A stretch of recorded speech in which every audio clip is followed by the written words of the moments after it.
is for you.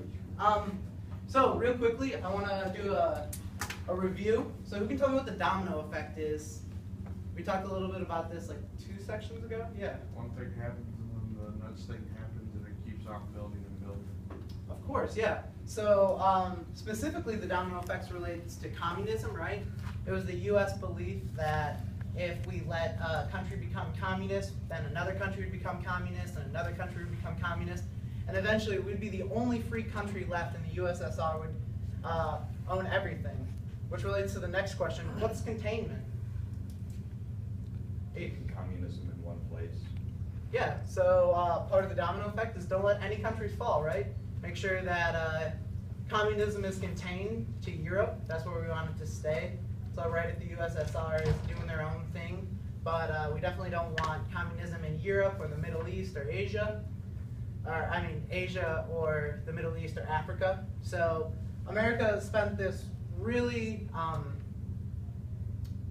in-depth time, budget, effort to make sure that Russians didn't get communism spread throughout the world. This is seen in Truman. He has the Truman Doctrine, where he kind of just pays countries in Europe to rebuild, making sure that they don't become communist after World War II. And it moves along to the Cold War, in which we get into this really big, long drawn out not war with Russia. And it finally moves to this last question, what's mutually assured destruction? Someone besides Aiden. Someone else. I see 2 hands up. Who has the third one? Anyone? No? Okay, so this relates to atomic bombs. Does anyone remember what MAD is? It stands for mutually assured destruction.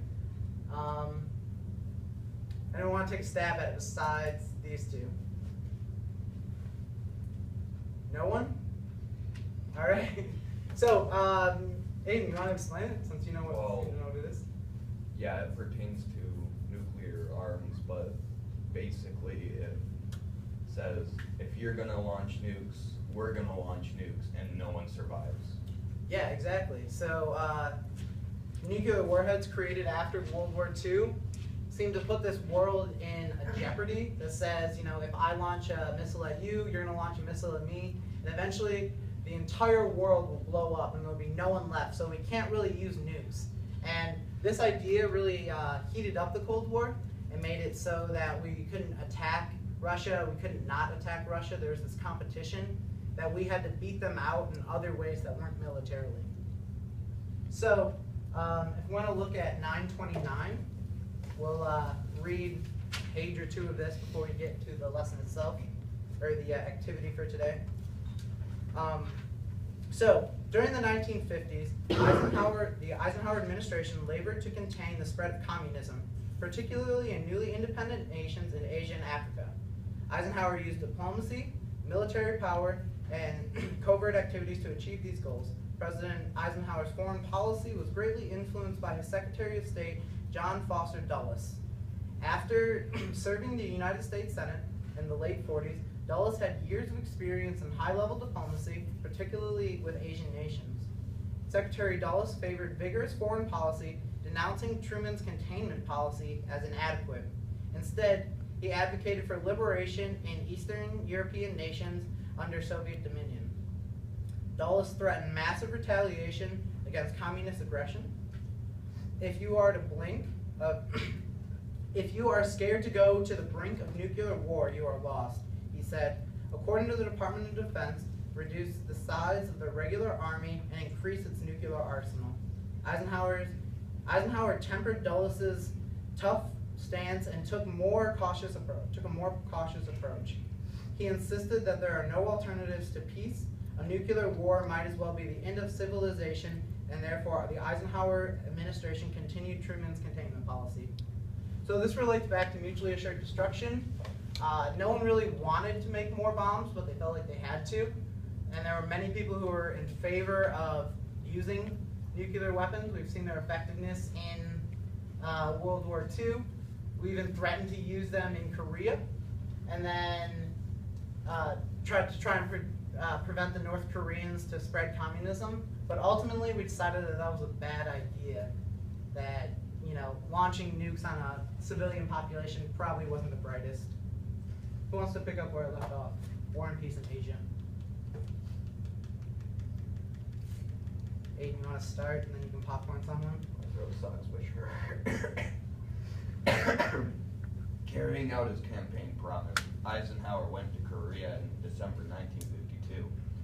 Peace negotiations to end the Korean War, however, seemed to go nowhere. Exasperated, Eisenhower threatened the communists with possible use of nuclear weapons. Finally, in July 1953, after long and bloody fighting, the United Nations command and the North Koreans reached a settlement. Korea was divided along a line close to the 38th parallel. The United States was then faced with a new problem in Southeast Asia.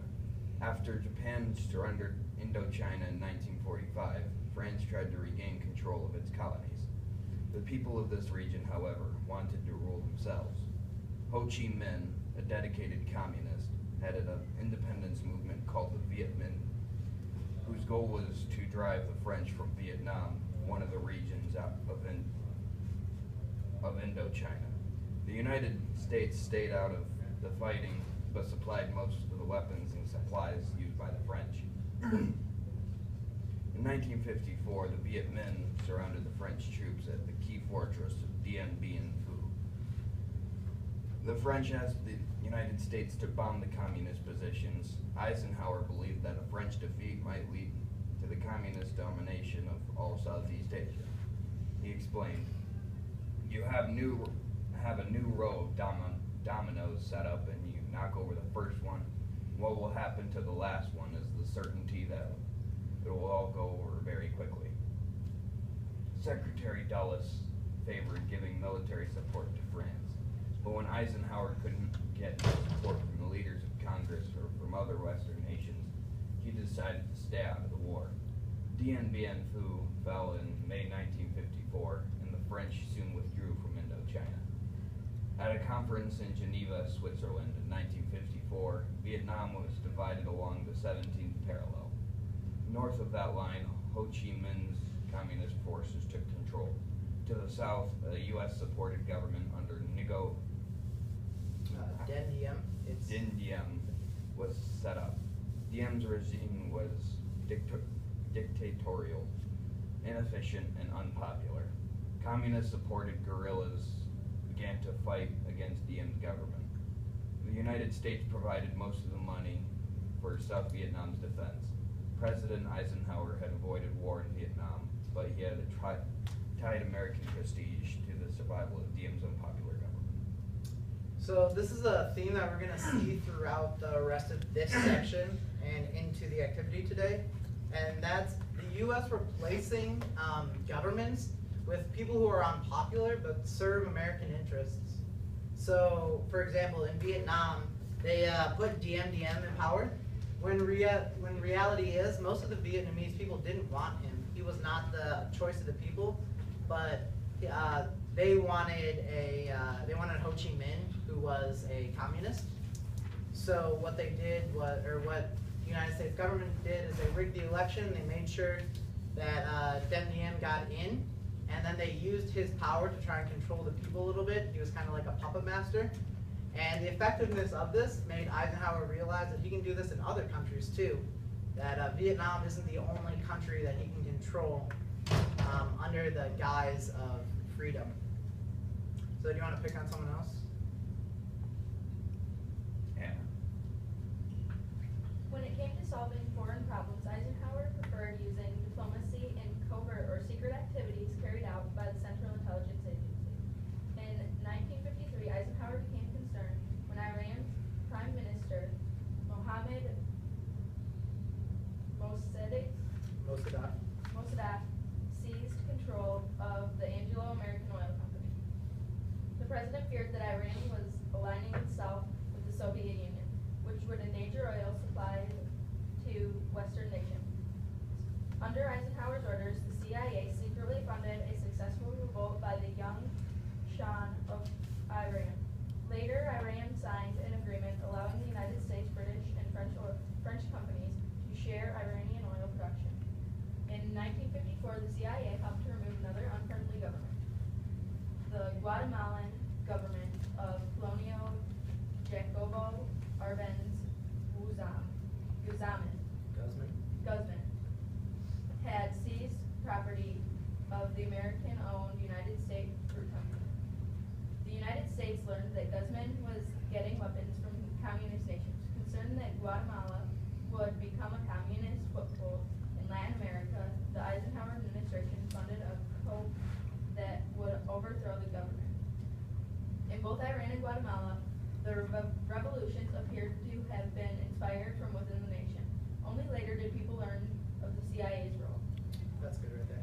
So, what I want to talk about today is the overthrowing of Iran, Guatemala, and Vietnam, specifically with the use of the CIA and how America uses its covert operations to instill its policy around the world and to try